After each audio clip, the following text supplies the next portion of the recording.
Hello, welcome to Pure Soul. I haven't done a show in a while. So earlier I was doing a live video and I talk about wanting to do a video on my Pure Soul show. So today is about honoring our incarnation and the choices we made before incarnating this body. And even if you don't think that you made a choice to come, you did, because there was a request for help and we hear it and we decided to come and help. Also, you were given the opportunity to choose your gender and the family where you were living in, possibly the color of your skin. So, why is the importance of honoring our incarnation and the gender that we chose? Because it's easier to achieve your purpose if you follow the gender that you choose. So, if you chose to be a woman, which I love the figure of a woman, I remember being married and talking to my ex-husband about it, about body shapes. And we were talking about the difference in between the shape of a woman and the shape of a man. So I said, well, I think the shape of a woman, a woman's figure is more beautiful than a man's figure. And he says, I agree. I think women's figure is much more beautiful than men's because the way it's built, the way it's made. So men, they're wide on the top, like the rock is wide, and then they're tiny on the bottom. They don't have hips. They are wide. They don't have wide legs like us. The form is just different. So I still believe the same thing. I love women bodies. I do love femininity and being able to express it. So how can you express your femininity? We can do makeup. We can do wigs. And what is it that we are so attracted to fantasy? Because it is, I believe it's part of our memories that come back with it. So I was telling you that the memories that we have sometimes it seems like they are awakened. Like part of us kind of remember us in the same way. Or when you see movies of heroes fighting in war and coming back alive and coming back as winners. I love the concept that I see when there was a part of in humanity, part of the world when a hero will go to war, and when they came back, the way they were rewarded was by having young women to have sex with them, and that was the reward for heroes that when they win in battle. And it didn't matter how old they were. This was virgins that were given to them. And the way it was seen by the virgins, it was honoring someone who came back from battle and helped on creating a change on society. And it wasn't hard for them to do it. It was more of a duty, knowing that you will honor a hero that came back from battle, and he was someone that they saw with admiration. They didn't feel like they were taking advantage. I hope that they were careful and that they were touched carefully, and everything was an experience that they both appreciated. So, what has been changing, throughout our centuries? Many things have changed, many aspects. So, why did we choose to be a man and a woman? And what happens when people then chooses to be gay? They choose to like their same sex, to have sexual relationships with the same sex. And what is the problem is that they are unable to have kids because you cannot have a kid with your same sex. So you have to find alternatives to do that. It's either you're gonna be sleeping with the opposite sex just to procreate a baby, or it is adoption, or it is in vitro where you can possibly hire someone to have your baby, and then you pay them, and the baby is yours, right? Many scientific advances have come out of that. So it's not only the different way of a family now where kids can potentially have two dads or two moms. It is also the alternatives to procreate, and also the way these people is seen in society. So what happens with structures and spirituality is that sometimes our purpose of coming in here is to be rebels of a system, so to do a rebellion, to rebel to the system. And that's what some souls choose, to be rebels and to change humanity.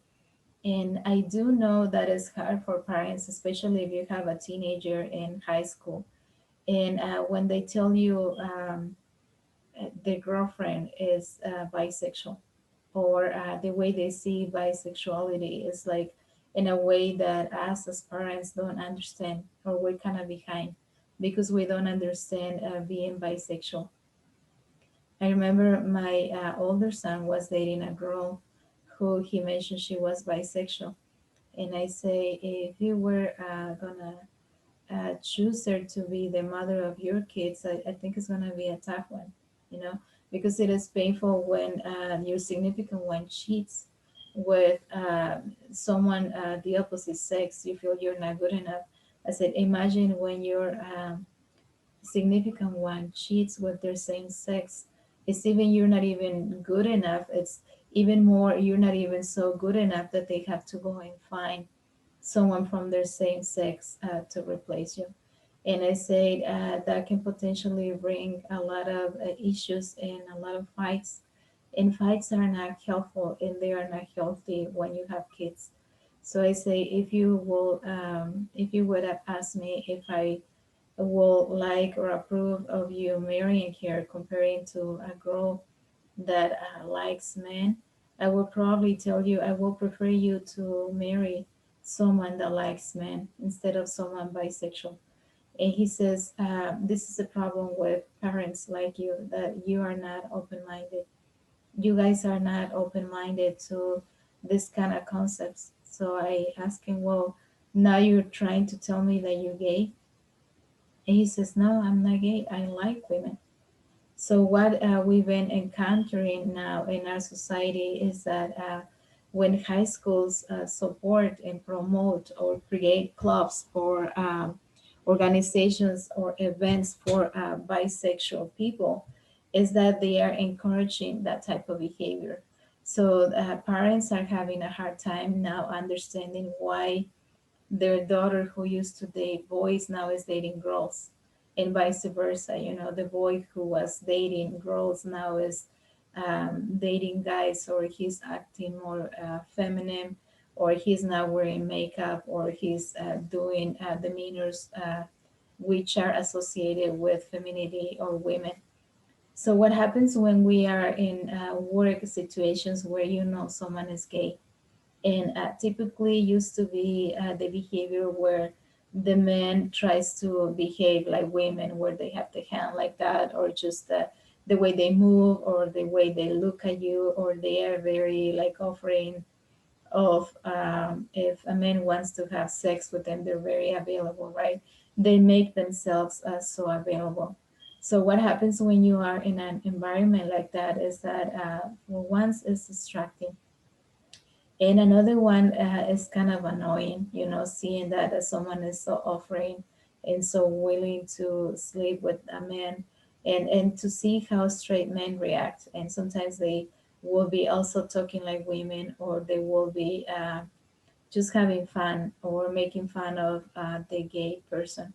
So it used to be men who used to show that behavior, and you will find out because sometimes this kind of men will leave the town, the city, or the country, or separate from the family to become a travesti, which is someone who dresses like the opposite sex. So it will usually be a man dressed up like a woman.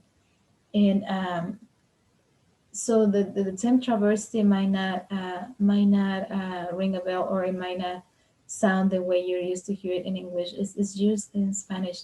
but it kind of sounds more explanatory than probably the way you say it in English.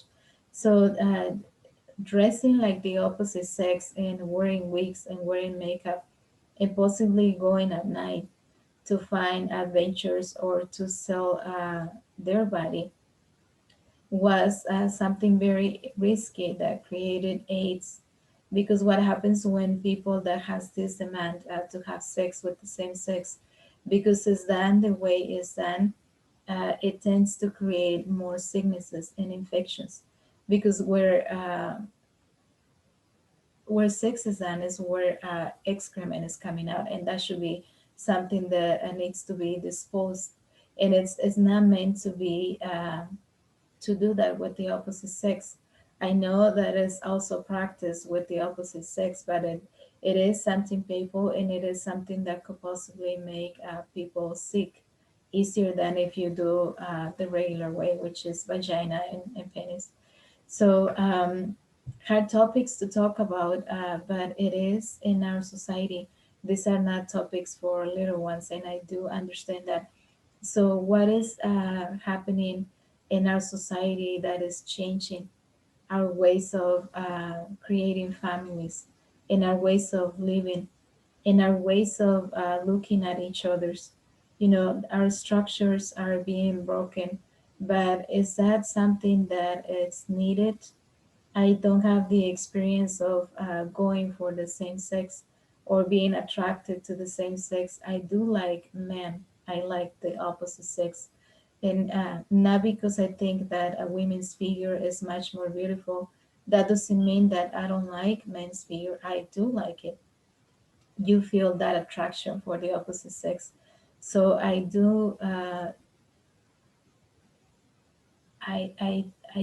have a way of explaining to you what it feels like to be attracted to the same sex. What I do know and what I have learned with spirituality is that it is important that we respect and honor our choices. So if you chose to be a woman, it's going to be easier for you to have a partner who is a man. So what happens with choices with people is that sometimes they have traumatic experiences with the opposite sex, and it's usually violent situations where they don't want to relive those, and they choose the same sex because they think the relationship is going to be easier.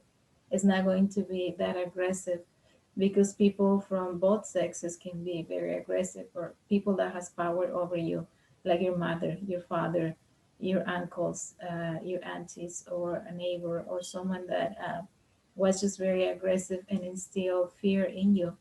So the part of us who is allowed to choose what you want to be and who you want to be and how you want to behave, our free will sometimes goes to the aggressive side, to the negative side, to the side where people is creating fear to dominate, to create control. So we have experiences in our childhood that were meant to teach us people's ability of being the villain and taking control and hurting people to create fear and hurting people to make them do what they wanted them to do and not allow them to say they were being abused. So many times that is the result of people changing their sexual preferences and their attraction to the same sex. So what I believe about that is it will be easier to heal yourself, to heal your life, and to do some kind of work of forgiveness in trying to find someone else. And if marriage is not for you, maybe try having friends. Maybe try having someone with whom you can have a sexual relationship, and maybe you don't need to see them every day. It can be once a month, it can be once a year, or two times a year. Something that will be a happy experience for you and it will not be painful. Something that you enjoy. I think if you have joyful experiences and happy experiences, they don't need to happen that often as long as they make you happy. Because if you're constantly sharing with someone that hurts you or makes you uncomfortable, it's suffering. You know, it makes you age, it makes you get sick, it makes you die earlier, because those experiences that go into our psyche and our emotional body create harm in our body, because it's physical, reacts to emotions in a way of sickness. So what are you going through in a way of sickness is a reaction of your emotions as well. It's not just your physical symptoms, it's not just organs that get damaged, but also our organs can get damaged due to the way we process emotions, our body shape, the way we eat, and the way our organs and our full body functions. It's also related to how we feel and what we are experiencing throughout life since our birth. You know, and when people goes into deep depression, they get into a state of craziness because they cannot understand, they cannot comprehend why the person they love keeps behaving in a way that harms them. And that happens when significant ones cheat on you. It's like they know that the behavior is affecting you, and they keep on doing it. And why do we keep going behind this kind of personality? Why do we leave someone who is unfaithful and then we move into another relationship with the person just like that? It's because we haven't learned the lesson. We keep on attracting the same individual. And if you would like to see it on a bigger level, these are individuals that come into this incarnation with many life purposes. So each time they get involved with a new individual, it's not that you are not good enough. It's a need that they have, and it usually comes from their childhood where they were unable to make the mother or the parent happy.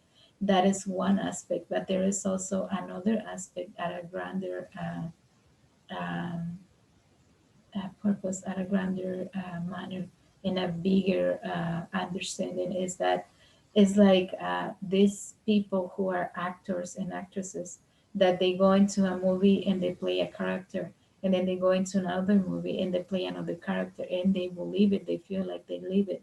So what happens when the regular people that you have in your life goes from person to person, cheats, you know, on you, cheats on the next one, and then finds a different wife and has kids with her, and then keeps on finding a newer version. What happens is that this kind of personalities and these souls are looking to achieve the most with this incarnation.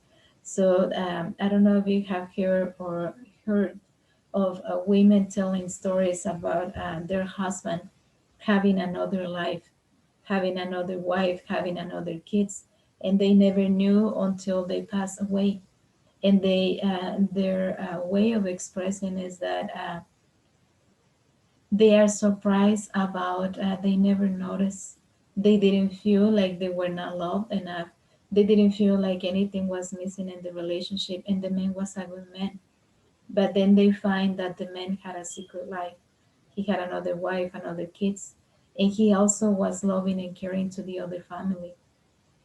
So as much as it is her breaking in for the current wife who is telling the story, she's also having some type of respect, because there was nothing missing at home. There was nothing missing in the relationship. And even though when he was absent due to work, according to him, he was having another life with another wife and another kids, she was in love. The wife was in love with the man, and so it was the other wife. Both of them were in love, and they were happy, and they were not aware that there was another family. So what is the ability of men or women to have these alternate realities and these other life experiences at the same time, and not harming each of the families, and them not knowing of each other?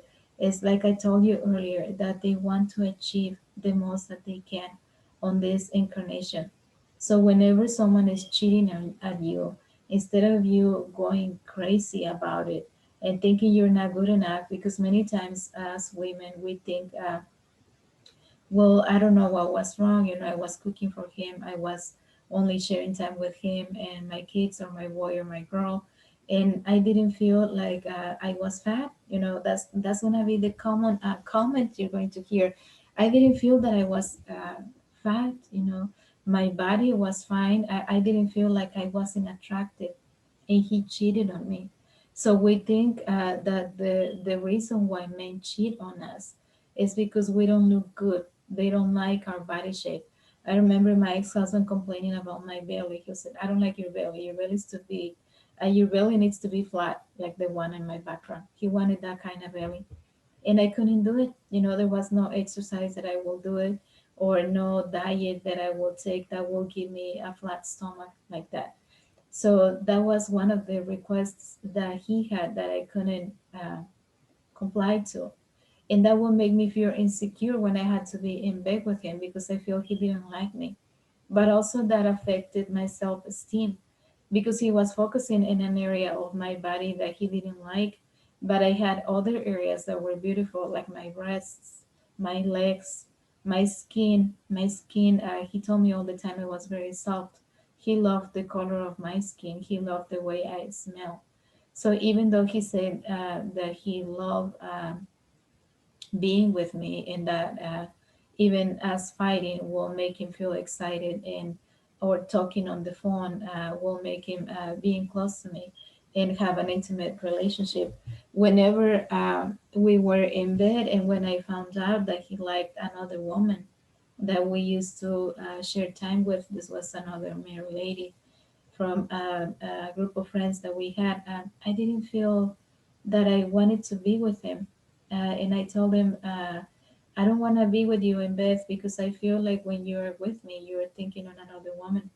So, what happens when you are having a sexual relationship with someone that you love, and you can feel that the person is absent, or you can feel like someone else is in the bedroom, they're thinking on another person when they are with you.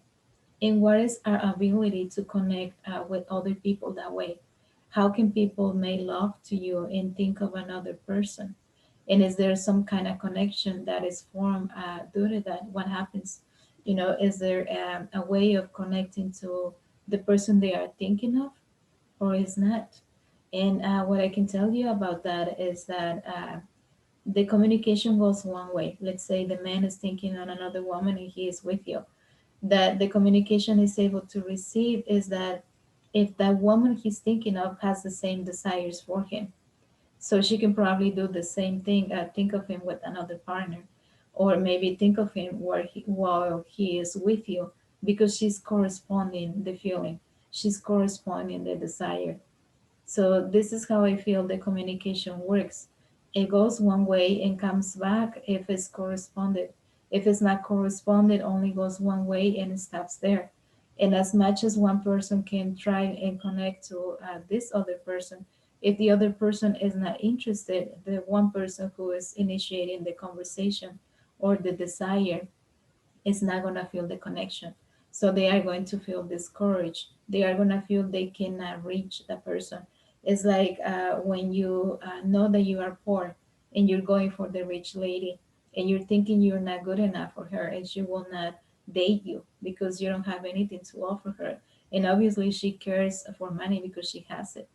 So, what happens when someone that has money, let's say there is a lady that is wealthy, and she chooses to have a homeless as a partner? So he feels like she's crazy, like she had something going on her mind that was wrong to choose him because he has nothing to offer to her. And what happens in those kind of relationships is that the lady will have the control of the relationship. And if you interview both of them, you will see that the man is not even allowed to talk that much. When he's trying to talk, she's taking over, right? Because she has the power, she has the saying. She's the one who decided that she wanted that man in that relationship. So what happens when we step on roles that is not the way it's done, or is not the way, not just society tells you, but the way you feel is the right way to doing things. So we are used to men asking you to marry them. So what happens when a woman asks a man to marry her? So if he says yes, she might be happy and she might be the one that has money, but she's the one who is going to have the control on the relationship. And you see this on ladies that have money. Apparently it's convenient to him because he doesn't have to work, he doesn't have to pay bills, and the only thing he needs to do is make her happy.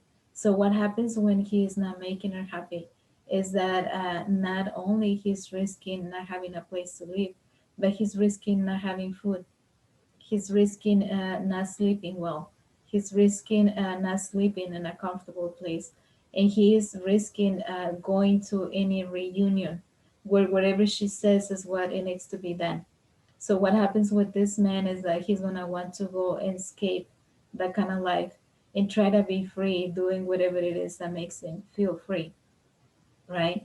So, and that happens as well when a man is wealthy or when a man has power or when a man is older and he buys a wife, right? The wife knows that she was bought and that the parents sold her to that man or whoever it is sold her, right? She has some kind of hate of not having control over the situation. So what happens when the man thinks to control the situation? She's gonna find a way to escape that control. And an easy way of escaping that control is not having sex with the man or not corresponding.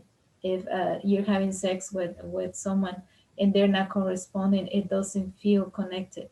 It feels off. It feels like you're the only one who is working, and the other person is just watching you, or they're just still, or they feel like they are abusing you, and they don't like the feeling. They don't like the feeling of abusing you because they know it's not right. Eventually, they're gonna try to buy you a gift or make you happy or help you around home or try to do something nice for your parents to buy that correspondence, right? So our purposes, what do you choose? um, our world has been changing for the better, even if you don't see it that way. I remember when I was 12 years old, I was going to visit one of my aunts whose husband died, and he was my grandpa's uncle. So my mom asked that I went and make company to her. And I remember watching a movie, and it was a 12-year-old girl. And I was around that age at the time. I was probably around 12. And so I was watching this movie about this 12-year-old girl who lived in a village, and his parents were her parents. I'm so sorry. Her parents were very poor. I was thinking on the man. So her parents were very poor, and there was an older man. He was like a grandpa age, probably like 60, 65. And he offered a horse and he bought a house for them in exchange for marrying the daughter. So the girl was 12 years old. She was a virgin. And when she had to sleep with him, she couldn't stop crying. The scene that I saw was very aggressive, that it made me cry. And at the same time, I felt that it was horrible because the man was 65 and she was 12. It kind of felt like it was a memory from the past being revived in me. Like I felt like I encountered that kind of situation on a past life, and I couldn't stand the movie. This wasn't just a regular movie that I watched, it was reviving a memory in me. And I feel so much compassion for the girl I saw in the movie, and I feel so much compassion for me because the way the scene was shown was very explanatory. It was heartfelt. It hurt me to see that because I saw this little girl so young with this older man finding the way to get her to have sex, her first time. Can you imagine? And at the time when that happened, we were living with my mom in my grandpa's house, and my grandpa was someone who kept trying to sexually abuse us, going after us, trying to touch us. So that movie kind of gave me the idea of what will happen if grandpa will get a hold of me. That was just horrible. I couldn't stand it. That's why I couldn't stand older men, and even their smell and their look or their looks. It was so hard for me to deal with older people, and I had to heal that. So, what are the memories that we have from past lives that we need to heal? And how do you realize that you have a memory? Is that you experience seeing yourself in these scenes that you see in movies. You feel like you were there, maybe in a different position, maybe not the person that died, but maybe someone who knew of that situation or knew the mom of the boy who was killed, right? We have those feelings. So, what happens when you watch fantasy movies? When you see these movies that are tales, how do you feel about it? Do you feel identified? Do you feel like you are one of the characters on that movie? So, where do these memories come from? And how can we honor this incarnation? Is possibly going with the choices that we choose and going with the choices that we made and going with however our life was experienced as little ones, and also healing our past, healing our present, because when we heal our past and our present, we heal our future. Events or circumstances that will come associated with karma disappear because there is no longer karma need to be paid. When you forgive someone that possibly harm you, abuse you in any way, or mistreated you, they don't have to pay the karma that that event caused for them, and the karma will be lighter. It will be on a different situation. And the easiest way for you to relieve them from the karma is that when you forgive, these people goes into a life where it's far away from you. It's far away where they cannot reach you even if they wanted to. They cannot touch you in the way they had access in the past. Your lives are completely separate where these people don't have access to you. It's like they try to touch you, right? But you're just an image in the past that they cannot get a hold of anymore. So that is your protection when you do the work of forgiving someone that harm you or harm someone that you love. So what happens is that when we don't forgive, we are robbed of our peace. The work of forgiveness, you do it because you want to be in peace. You want to live in peace. You want to work with what you have on your present, and you want your future to be lighter. And what happens when you forgive is that you open the door for others to forgive you. So by them forgiving you, your karma is lighter. There is not much karma that you need to process or go through life. So meaning that you will have more health, more abundance, and the way when you live this world will be easier. It won't be aggressive. It won't be where your life will be taken away. You will probably die in your sleep. That's what causes what. That's what happens in when people forgive you. That your death is peaceful. It's easier. It's not complicated. You are not sick for so long. And by the way, being sick for so long is the process that, in the time, the amount of time that your family members need to let you go. If they need a long time, you're just gonna keep getting sicker and sicker, and you're not gonna want to live until they're willing, or the last person who loves you is willing to let you go, and they're just tired of seeing you suffering. So that is the process we experience with loved ones. So if you wanna live in peace and live as soon as possible, when is your time, prepare your loved ones and tell them that whenever is your time, you're ready to leave. That if it happened now, you are ready. That's what I tell my older son. I am ready. If I'm taken now, I'm ready. If any time it happens, I'm ready. And I want you to know that I want my body to be incinerated. These are hard talks. These are hard topics to talk to your loved ones. But eventually they are needed. Do you want to be buried? Do you want to be incinerated? Where do you want to be? And maybe where you want to be, or how you want your body to be processed is not how your loved ones want to do it.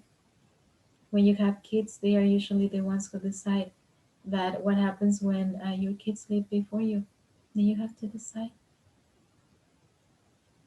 how you want to process the remainings of their body, because their soul goes and comes back in another baby.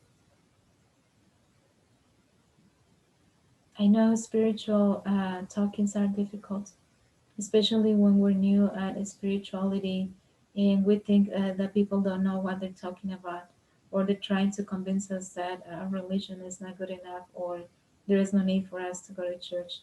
Um, Spirituality is getting more shared now than in the past, and it is needed.